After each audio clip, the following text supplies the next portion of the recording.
Hi starting లోనే ఒక airport దగ్గర చాలా మంది ప్రమాదకరమైన ఖైదీలని వాళ్ళ సొంత దేశానికి తరలించడానికి పోలీసులు మొత్తం సిద్ధం చేస్తూ ఉంటారు. అయితే ఈసారి వాళ్ళని విమానంలో కాకుండా ఒక హై సెక్యూరిటీ కార్గో షిప్ ద్వారా సముద్ర మార్గంలో పంపించాలి అనుకుంటారు. ఈ ఖైదీలని ఎక్కడి నుంచి అయితే తీసుకొస్తున్నారో ఆ పోర్ట్ ఏరియా మొత్తం పోలీసులు పూర్తిగా సీల్ చేసేస్తారు.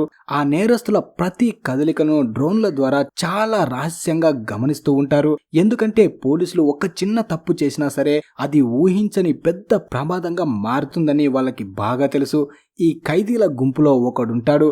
వాడు చూడ్డానికి చాలా శాంతంగా అమాయకంగా కనిపిస్తాడు. కానీ తరువాత వాడు అందరి ప్రాణాలకు ముప్పుగా మారబోతున్నాడని అక్కడ ఎవ్వరికి కనీసం అనుమానం కూడా రాదు. అందుకే అక్కడి నుంచి తప్పించుకోవాలని ఆలోచించడం కూడా వేస్ట్. ఒకవేళ దొరికిపోతే ఆ ఖైదీని అక్కడికక్కడే కుక్క చావు చంపేస్తారని అందరికీ బాగా తెలుసు. మరోవైపు షిప్పులో ఉన్న ఒక వార్డులో ఒక డాక్టర్ ఎవ్వరికీ తెలియకుండా కొన్ని ఇంజెక్షన్లను రహస్యంగా తన బ్యాగ్ లో దాచుకుంటాడు. ఆ తర్వాత అతను నెమ్మదిగా షిప్ కింది భాగంలో ఉండే ఒక బేస్మెంట్ వైపు వెళ్లిపోతాడు. అలా కొంచెం ముందుకు వెళ్ళగానే కొందరు పోలీసులు అతన్ని చూసేస్తారు. కానీ వాళ్ళకి ఈ డాక్టర్ మీద ఎలాంటి అనుమానం రాదు. ఇంకాస్త ముందుకు వెళ్ళాక ఆ డాక్టర్ తన బ్యాగ్ నుండి ఒక ట్యాబ్ ని బయటికి తీస్తాడు.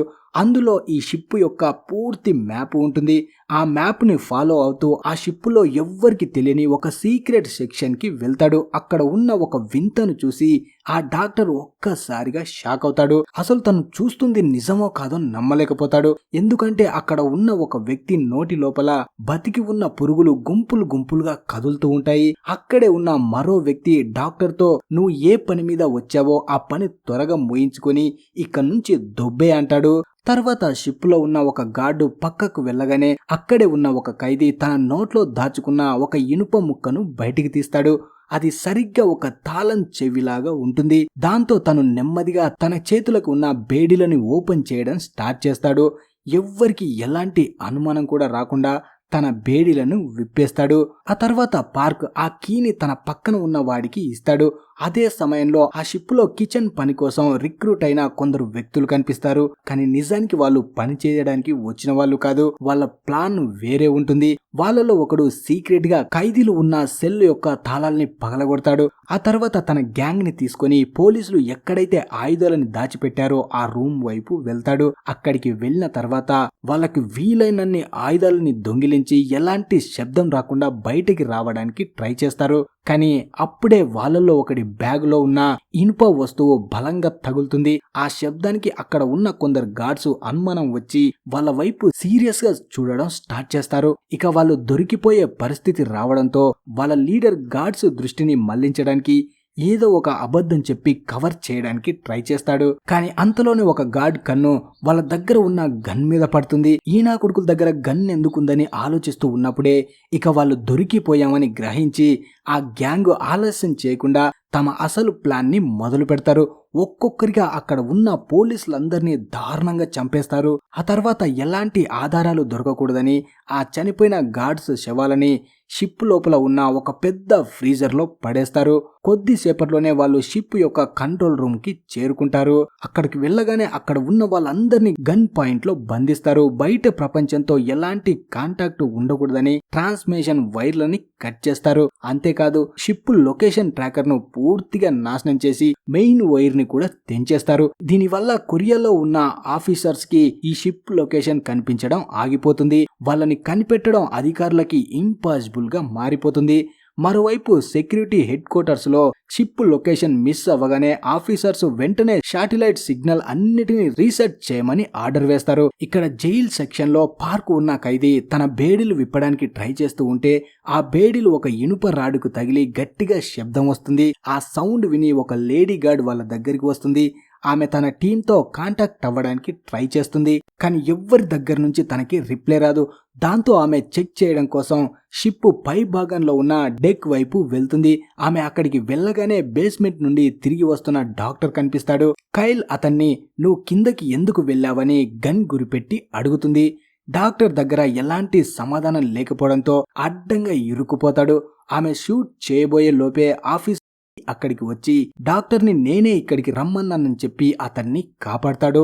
ఈలోగా ఒక గార్డ్ చేతిలో గొడ్డలు పట్టుకొని శాటిలైట్ టవర్ నుంచి కిందకి దిగుతున్న ఒక వ్యక్తిని చూస్తాడు. అతని ప్రవర్తన చూసి షిప్ లో ఏదో పెద్ద ప్రమాదమే జరిగిందని అర్థం చేసుకుని గార్డ్స్ అందరూ జైల్ సెక్షన్ వైపు పరిగెడతారు. అప్పటికే జైల్ సెక్షన్ లో ఉన్న పార్క్ ఇంకా తన వాళ్ళు మిగతా ఖైదీలందరినీ విడిపిస్తూ ఉంటారు. ఖైదీలందరూ బయటికి రాగానే ఇప్పుడు ఈ షిప్ మొత్తం పార్క్ కంట్రోల్లోనే నడుస్తుందని అర్థం చేసుకుంటారు. అక్కడ ఉన్న ఒక ఖైదీ పార్క్ తీసుకున్న నిర్ణయాలను ప్రశ్నించడానికి ట్రై చేస్తే పార్క్ అతన్ని దారుణంగా చంపేస్తాడు.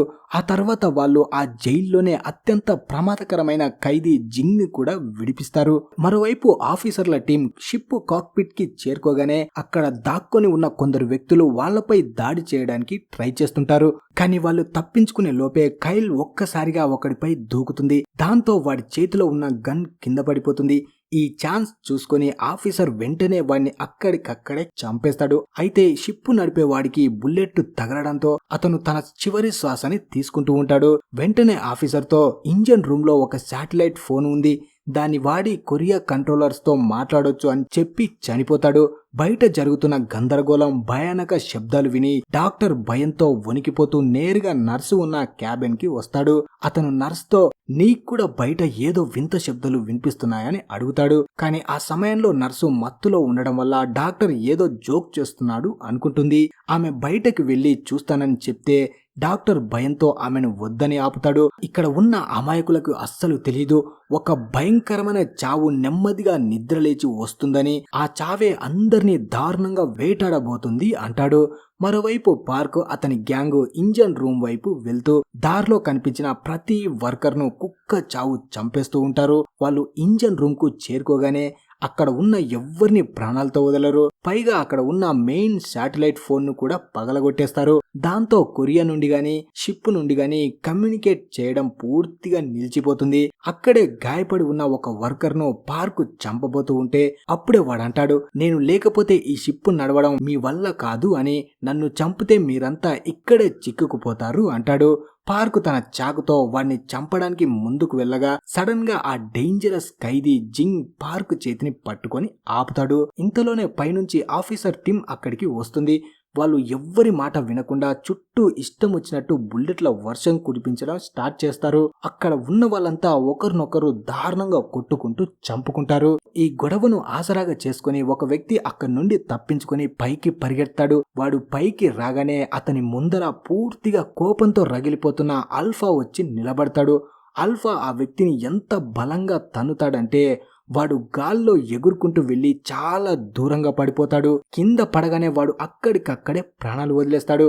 అతని భయంకరమైన చావును చూసి మిగతా వాళ్ళు కళ్ళు బైర్లు కమ్ముతాయి. ఆల్ఫా నెమ్మదిగా అందరి వైపు చూస్తాడు. ప్రతి ఒక్కరిని గమనిస్తూ ఉంటాడు. ఆ మరు క్షణమే అతను తన అసాధారణమైన రాక్షస పవర్ ని చూపించడం మొదలు పెడతాడు. అతని ముందుకు ఎవ్వరు వచ్చినా సరే వాళ్ళని నరికి పారేస్తుంటాడు. కొద్దిసేపట్లోనే ఆ ఇంజన్ రూమ్ మొత్తం శవాల దిబ్బగా అల్లకల్లోలంగా మారిపోతుంది. జనాలకి వాడిని ఎలా ఆపాలో అస్సలు అర్థం కాదు. ఆఫీసర్ టిమ్ అతన్ని ఆపడానికి ముందుకు వస్తాడు. కానీ ఆల్ఫా శక్తి ముందు అతని ప్రయత్నాలు పనిచేయవు. పార్క్ కూడా ఆల్ఫాపై కంటిన్యూస్ గా బుల్లెట్ల వర్షం కురిపిస్తాడు. కానీ ఆ బుల్లెట్లు ఆల్ఫా బాడీలో దిగినా అతనికి మాత్రం ఏమీ కాదు. అతనికి అయిన గాయాలన్నీ నెమ్మదిగా అవే తగ్గిపోతూ ఉంటాయి. ఇది చూశాక అందరికీ ఒక విషయం అర్థమవుతుంది. ఆల్ఫా అనేవాడు ఒక మామూలు మనిషి కాదు, ఒక భయంకరమైన క్రూర జంతువు. దాని వెనక ఉన్న అసలు నిజం ఇప్పటి వరకు ఎవ్వరికి తెలీదు. ఇప్పుడు షిప్ లో ఉన్న చాలా మంది ప్రాణాలు అరిచేతిలో పెట్టుకొని అక్కడి నుంచి పారిపోతుంటారు. కానీ ఆల్ఫా కన్ను మాత్రం పార్క్ మీదే ఉంటుంది. పార్క్ తన శక్తినంతా ఉపయోగించి ఆల్ఫాను ఎదుర్కోవడానికి ట్రై చేస్తాడు. కానీ ఆ రాక్షసుడి ముందు ఓడిపోతాడు. ఆల్ఫా ఒక పెద్ద సుత్తిని తీసుకొని పార్క్ 2 చేతుల్ని ముక్కలుగా నరికేస్తాడు. అంతేకాదు ఆ సుత్తితో పార్కును దారుణంగా బాది అక్కడికక్కడే చంపేస్తాడు. ఆ జైలు నుండి తప్పించుకోవాలని చూసిన పార్కు చివరికి ఇలా తన ప్రాణాల్ని కోల్పోతాడు. తన కళ్ళ ముందే పార్కు అంత దారుణంగా చావడం చూసి ఆఫీసర్ టిమ్ కి తడిసిపోతుంది. అతని ఏదో ఆలోచించే లోపే ఆల్ఫా అతని గొంతు పట్టుకుంటాడు. టిమ్ ప్రాణాలు పోయే సమయంలో జింగ్ వచ్చి ఆల్ఫాతో ఫైట్ చేసి టిమ్ ని కాపాడతాడు. ఆల్ఫాకి జింగ్ కి మధ్య ఫైట్ జరుగుతుంది. పక్కనే ఉన్న కైల్ కూడా ఆల్ఫాపై వరుసగా కాల్పులు జరుపుతుంది. కానీ ఆల్ఫా శరీరం ఎంత బలంగా ఉంటుందంటే ఆ బుల్లెట్లు కూడా అతన్ని ఏమీ చేయలేవు. ఆల్ఫా శక్తి ముందు వాళ్ళు ఒక్క నిమిషం కూడా నిలబడలేకపోతారు. ఈ ఫైట్ లో జింగ్ ఆల్ఫా ఛాతిపై ఒక ప్రత్యేకమైన నెంబర్ ఉన్న టాటూని గమనిస్తాడు. ఆల్ఫా వాళ్ళని చంపేలోపే వాళ్ళంతా ఎలాగోలా అక్కడి నుంచి తప్పించుకొని బయట ఉన్న గేట్ ను లాక్ చేస్తారు. మరోవైపు ఆఫీసర్ లీ శాటిలైట్ ద్వారా చాలా కష్టపడి ఆ షిప్ లొకేషన్ ని కనుక్కుంటాడు. అక్కడి ఫోటోలని చూడగానే షిప్ అంతా రక్తసిక్తంగా మారడం గమనించి పరిస్థితి చెయ్యి దాటిపోయిందని అతను అర్థం చేసుకుంటాడు. దాంతో అతని టెన్షన్ మరింత పెరుగుతుంది. ఇంతలో తన బాస్ నుండి తనకి కంటిన్యూస్ గా ఫోన్ కాల్ వస్తుంటాయి. మొదట అంతగా పట్టించుకోకపోయినా చివరికి లీ ఫోన్ ఎత్తక తప్పదు. అవతలి వైపు ఉన్న అతని బాస్ వెంటనే ఆ షిప్ కి వెళ్లి ఆల్ఫాని వెనక్కి తీసుకురా అని ఆర్డర్ వేస్తాడు. కానీ ఆఫీసర్ లీ అందుకి ఒప్పుకోడు. ఎందుకంటే అక్కడికి వెళ్తే ఆ క్రూరమైన ఖైదీలు తనను బతకనివ్వరని అతనికి బాగా తెలుసు. కానీ బాస్ వినకుండా తనని బెదిరిస్తూ ఒకవేళ ఆల్ఫాని నా ముందుకు తీసుకురాకపోతే నీ చావు కూడా నా చేతుల్లోనే ఉంటుందని చెప్తాడు. అలా వాళ్ళిద్దరు మాట్లాడుకుంటున్నప్పుడు ఆఫీసర్ లీ బాస్ ఛాతిపై కూడా ఒక టాటూ కనిపిస్తుంది. అది సరిగ్గా జింగ్ ఇంతకు ముందు ఆల్ఫా ఛాతిపై చూసిన టాటూ లాగే ఉంటుంది. దీన్ని బట్టి ఆల్ఫా వెనక చాలా పెద్ద సీక్రెట్ ఉందని అర్థమవుతుంది. అలా బాస్ ఫోన్ కట్ చేయగానే లీ కోపంతో రగిలిపోతాడు. అతను పక్కనే ఉన్న ఒక ఇనుప స్తంభాన్ని గట్టిగా గుద్దుతాడు. ఆ దెబ్బకి అక్కడ ఉన్న ట్రాన్స్ఫార్మర్ ముక్కలవుతుంది. ఈ దాడితో ఆఫీసర్ లీ కూడా ఒక సాధారణ మనిషి కాదని, అతని దగ్గర కూడా అసాధారణమైన శక్తులు ఉన్నాయని క్లియర్ గా అర్థమవుతుంది. ఇక్కడ షిప్ లో కెప్టెన్ ఇంకా అతని అసిస్టెంట్ ఇద్దరు భయంతో అక్కడి నుండి తప్పించుకోవడానికి చూస్తారు. కెప్టెన్ వేగంగా రెస్క్యూ బోట్ ను కిందకి దించడానికి ట్రై చేస్తాడు. కానీ వాళ్ళు పారిపోయే లోపే ఆల్ఫా వాళ్ళ ముందుకు వస్తాడు. వచ్చిన వెంటనే ఇద్దరిని అత్యంత దారుణంగా చంపేస్తాడు. ఈ సమయంలోనే ఆ నర్సుకు తన క్యాబిన్ బయట ఎవరో గట్టిగా అరుస్తున్నట్టు శబ్దాలు వినిపిస్తాయి. ఆ అరుపులు ఎవరివో కాదు, నొప్పితో విలవిలలాడిపోతున్న కెప్టెన్ అరుపులు. ఆమె కిటికీలోంచి బయటికి చూడగానే ఆల్ఫా ఒక్కసారిగా తన చేతిని లోపలికి పెట్టి ఆమెను కూడా దారుణంగా చంపేస్తాడు. తన కళ్ళ ముందే నర్సు అలా చనిపోవడం చూసి డాక్టర్ ప్రాణాల్ని గుప్పెట్లో పెట్టుకుని అక్కడి నుంచి పారిపోతాడు. అలా పరిగెత్తుకుంటూ వెళ్తున్నప్పుడు ఆఫీసర్ టిమ్ చూస్తాడు. టిమ్ వెంటనే అతన్ని పట్టుకొని నాకు నిజం చెప్పు, అసలు ఆల్ఫా గురించి నీకేం తెలుసని నిలదీస్తాడు. ఇక దాచడానికి ఏమీ లేకపోవడంతో డాక్టర్ ఆల్ఫా వెనుక ఉన్న భయంకరమైన నిజాన్ని చెప్పడం స్టార్ట్ చేస్తాడు. ప్రాజెక్టు ఉల్ఫ్ హంటింగ్ లో ఉన్న ఆల్ఫా సాధారణమైన మనిషి కాదని, అది ఒక సీక్రెట్ ఎక్స్పెరిమెంట్ అని చెప్తాడు. సైంటిస్టులు ఒక మనిషిని సూపర్ సోల్జర్ గా మార్చడానికి ఈ ప్రయోగం చేశారు. అతనికి చాలా శక్తి, వేగం ఇంకా జంతువు లాంటి క్రూరమైన స్వభావాన్ని ఇచ్చారు. కానీ ఈ ప్రయోగం పూర్తిగా ఫెయిల్ అయింది. షిప్పులో ఖైదీల మధ్య గొడవ జరిగినప్పుడు ఆల్ఫా నిద్రలేచాడు. అందుకే ప్రతి 6 గంటలకు ఒకసారి అతనికి మత్తు ఇంజెక్షన్ ఇవ్వాలని నాకు చెప్పారు. ఒకవేళ ఇవ్వకపోతే వాడు మనిషిలా కాకుండా ఒక క్రూర మృగంలా మారిపోతాడు. అలా మారినప్పుడు అతని ముందుకు ఎవ్వరు వచ్చినా సరే వాళ్ళని వేటాడి చంపేస్తాడు. అంటే ఆల్ఫా మనిషి నుండి సృష్టించబడిన ఒక రాక్షసుడు. వాడు ఈ షిప్పులో ఉన్న ఒక యముడని చెప్తాడు. ఇదే టైంలో కొంతమంది గాయపడి ఉన్నారు. వాళ్ళకి ట్రీట్మెంట్ కావాలని తెలుస్తుంది. కానీ తన ఫస్ట్ ఎయిడ్ కిట్ బేస్మెంట్ లోనే ఉండిపోయిందని డాక్టర్ చెప్తాడు. దాంతో టిమ్, మీరు వెళ్లి బేస్మెంట్ నుండి కిట్ ని తీసుకురండి, నేను పైకి వెళ్లి ఆ రాక్షసుడి సంగతి చూస్తానని చెప్తాడు. మరోవైపు పై భాగంలో కొందరు ఖైదీలు ప్లాన్ చేసి వాళ్ళని కనిపెట్టుకుని ఉన్న ఒక లేడీ ఆఫీసర్ ని బంధిస్తారు. ఆమెను వాడుకొని అక్కడి నుండి పారిపోవాలని వాళ్ళ ప్లాన్. కానీ వాళ్ళ చావు దగ్గర పడిందని వాళ్ళకి తెలీదు. ప్రొటెక్షన్ కోసం ఇద్దరు ఖైదీలు బయట కాపలాగా ఉంటారు. ఇంతలోనే బయట నుంచి ఏదో గట్టిగా శబ్దం వస్తుంది. ఒక ఖైదీ భయపడుతూ డోర్ దగ్గరికి వెళ్ళగానే ఆ డోర్ ఒక్కసారిగా విరిగి వాడిపై పడిపోతుంది. ఆల్ఫా తన బలమైన కాళ్ళను వాడిపై పెట్టగానే వాడు నొప్పితో అరుస్తాడు. ఆల్ఫా తన కాల్తో వాడి మొహాన్ని గట్టిగా తొక్కేయడంతో వాడి తల అక్కడికక్కడే పగిలిపోతుంది. ఆ భయంకరమైన చావును చూసి మిగతా ఖైదీల గుండెలు ఆగినట్టవుతుంది. వాళ్ళంతా వెనక్కి తిరిగి పారిపోతుంటారు. కానీ అక్కడ కట్టేసి ఉన్న లేడీ ఆఫీసర్ మాత్రం అక్కడే ఇరుక్కుపోతుంది. ఆల్ఫా తనని చూడగానే అక్కడే తనని చంపేస్తాడు. ఇక్కడ డాక్టర్ ఇంకా అతని టీం బేస్మెంట్ కు చేరుకుంటారు.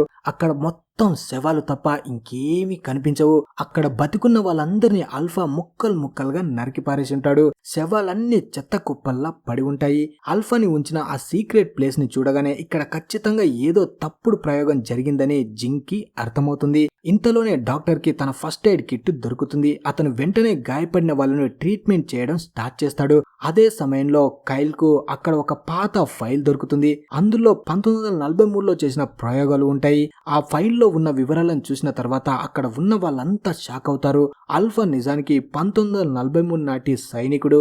అతనిపై వాళ్ళు చేసిన ప్రయోగం వల్ల అతని బాడీ సాధారణ మనుషుల్లాగా ఏజీ పెరగలేదు. అందుకే అతను ఇన్ని సంవత్సరాలైనా సరే ఇంకా బతికే ఉన్నాడు. ఆల్ఫా కేవలం ఒక రాక్షసుడు మాత్రమే కాదు, 80 ఏళ్లుగా బతికి ఉన్న ఒక సూపర్ హ్యూమన్. వాడు ఆ ప్రయోగం చేసిన దగ్గర ఎవ్వరిని బతకనివ్వలేదు. ఆ రోజు నుండి ఆల్ఫా ఒక సాధారణ మనిషిగా కాకుండా అందరిని భయపెట్టే ఒక భయంకరమైన సూపర్ హ్యూమన్ గా మారిపోయాడు. ఈ రహస్యాన్ని ఇన్నాళ్ళు దాచిపెట్టారు, కానీ ఇప్పుడు ఈ షిప్ లో మళ్ళీ బయటపడింది. ఇప్పుడు షిప్ లో ఎక్కడ చూసినా ఆల్ఫా చేతిలో చనిపోయిన శవాలే ఉంటాయి. కొందరు వ్యక్తులు ఆల్ఫా నుండి తప్పించుకోవడానికి ఒక లిఫ్ట్ లోపలికి వెళ్తారు, కానీ ఆల్ఫా ఒక్కసారిగా తన చేతితో ఒకరిని లిఫ్ట్ పైకి లాగేస్తాడు. పక్కనే ఉన్న ఒక లేడీని కూడా చంపబోతుండగా అదృష్టవశాత్తు ఆఫీసర్ టిమ్ అక్కడికి వచ్చి తన శక్తినంతా ఉపయోగించి ఆమెను లిఫ్ట్ నుండి బయటికి లాగుతాడు. ఆ లిఫ్ట్ ఆల్ఫా బరువుని తట్టుకోలేక తెగిపోయి నేరుగా కింద పడిపోతుంది. ఆ లిఫ్ట్ పడగానే శబ్దం బేస్మెంట్ లో ఉన్న వాళ్ళకి కూడా వినిపిస్తుంది. అలా లిఫ్ట్ కింద పడిపోగానే ఆల్ఫా చనిపోయాడని టిమ్ అనుకుంటాడు, కానీ కిందకి చూడగానే ఆల్ఫా ఏమీ కానట్టు నిలబడి ఉంటాడు. అది చూసి టిమ్ గుండె ఆగినంత పని అవుతుంది. ఆల్ఫాను చంపడం ఇంపాసిబుల్ అని తనకి ఇప్పుడు అర్థమవుతుంది. వాళ్ళు ఏదో మామూలు మిషన్ మీద రాలేదని క్లియర్ గా ఇప్పుడు తనకి అర్థమవుతుంది. ఆఫీసర్ టిమ్ ఆ లేడీని తీసుకొని కిచెన్ లోపలికి పరిగెత్తాడు. అతను వెంటనే ఆమెను కిచెన్ లోపల ఉన్న ఒక ఫ్రీజర్ లో దాచేస్తాడు. టిమ్ తన శక్తినంతా ఉపయోగించి ఆల్ఫాతో పోరాడతాడు. చివరికి తన పళ్ళతో ఆల్ఫా చేతిని కొరకడానికి ట్రై చేస్తాడు, కానీ ప్రయోజనం ఉండదు. ఆ రాక్షసుడు టిమ్ ను దారుణంగా కొడతాడు. ఫ్రీజర్ లో దాక్కున్న ఆ లేడీ టిమ్ పడుతున్న నరకాన్ని చూసి వణికిపోతుంది. ఆల్ఫా కోడి మెడను విరిచినట్టు టిమ్ మెడను విరిచేస్తాడు. దాంతో ఆఫీసర్ టిమ్ కథ అక్కడితో ముగుస్తుంది. తన కళ్ళ ముందే జరిగిన ఆ ఘోరాన్ని చూసి ఫ్రీజర్ లో ఉన్న లేడీ భయంతో డోర్ ని క్లోజ్ చేస్తుంది. ఆ చిన్న శబ్దాన్ని కూడా ఆల్ఫా వినేస్తాడు. ఆ సౌండ్ ఫాలో అవుతూ నెమ్మదిగా ఫ్రీజర్ వైపు వస్తాడు. అలా లోపలికి రాగానే ఆమె అక్కడ కనిపించదు, ఎందుకంటే ఆమె ఫ్రీజర్ లో ఉన్న శవాల మధ్య దాక్కుని ఉంటుంది.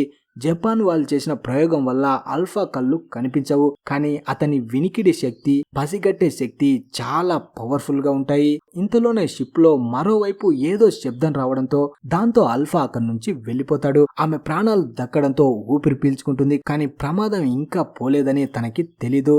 మరోవైపు ఆఫీసర్ లీ తన టీంతో కలిసి షిప్ లోకి ఎంటర్ అవుతాడు.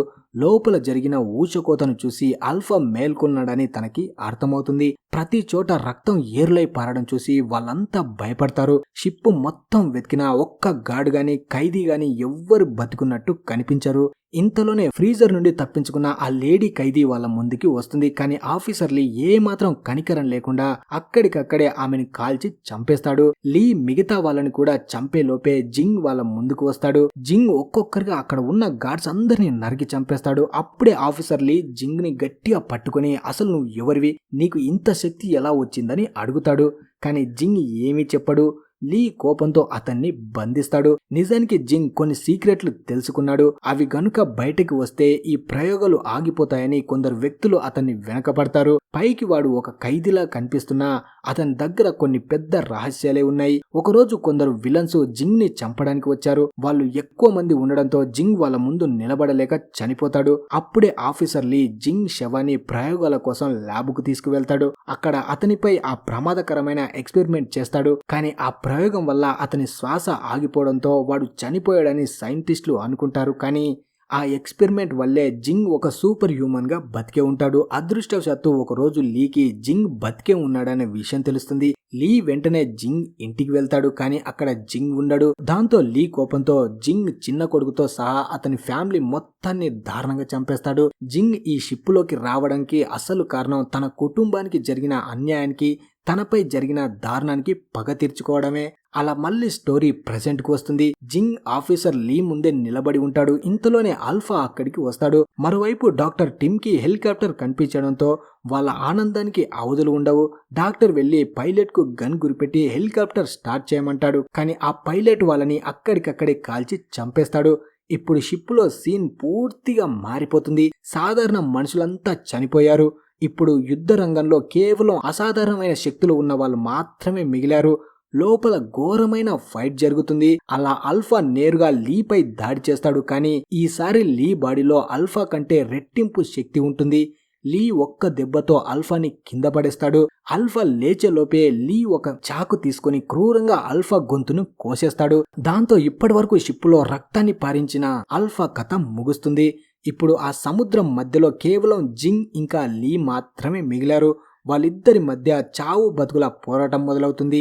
లీ జింగ్ ని చంపడానికి ట్రై చేస్తాడు, కానీ జింగ్ తగ్గడు. తన ఫ్యామిలీకి జరిగిన అన్యాయానికి పగ ఇంకా మిగిలే ఉంది. జింగ్ కంటిన్యూస్ గా లీని చంపడానికి ట్రై చేస్తాడు, కానీ లీ శక్తి ముందు జింగ్ నిలబడలేకపోతాడు. లీ జింగ్ ని చంపబోయే ముందు జింగ్ ఆఖరిసారిగా తన కొడుకుని గుర్తు తెచ్చుకుంటాడు. ఆ మాట గుర్తొస్తేనే జింగ్ లోపల కోపం కట్టలు తెచ్చుకుంటుంది. తన పూర్తి శక్తినంతా ఉపయోగించి లీ బాడీలో వరుసగా చాక్తో పొడుస్తూనే ఉంటాడు. ఆ తర్వాత జింగ్ ఒక బలమైన తన్ను తనడంతో లీ నేరుగా సముద్రంలో పడిపోతాడు. జింగ్ కూడా అతనితో పాటు సముద్రంలోకి దూకుతాడు. తన భార్య పిల్లల పగ తీరే వరకు జింగ్ అతన్ని వదలకుండా నీటిలోనే నలిపేస్తాడు. అలా లీ చివరి శ్వాస వదిలాక అతని శవాన్ని సముద్రంలోని చేపలకు ఆహారంగా వదిలేస్తాడు. తర్వాత రోజు మార్నింగ్ మనకి ఆఫీసర్ లీ బాస్ ఒక ఐలాండ్ లో లీ చేసిన పాత ప్రయోగాలను మళ్ళీ మొదలు పెట్టడం మనకి చూపిస్తారు. ఆ ప్రయోగాలు చేసిన దగ్గరే జింగ్ కొడుకు ఇంకా బతికే ఉన్నట్టు మనకి కనిపిస్తుంది. అంటే జింగ్ కొడుకుపై కూడా లీ ప్రయోగాలు చేసి ఉంటాడు. అలా ఈ మూవీ ముగుస్తుంది. మరి ఈ మూవీ మీకు ఎలా అనిపించింది అనేది కింద కామెంట్ చేసి చెప్పండి. అలాగే వీడియో నచ్చితే లైక్, షేర్, సబ్స్క్రైబ్ తప్పకుండా చేయండి. Thanks for watching. Yeah.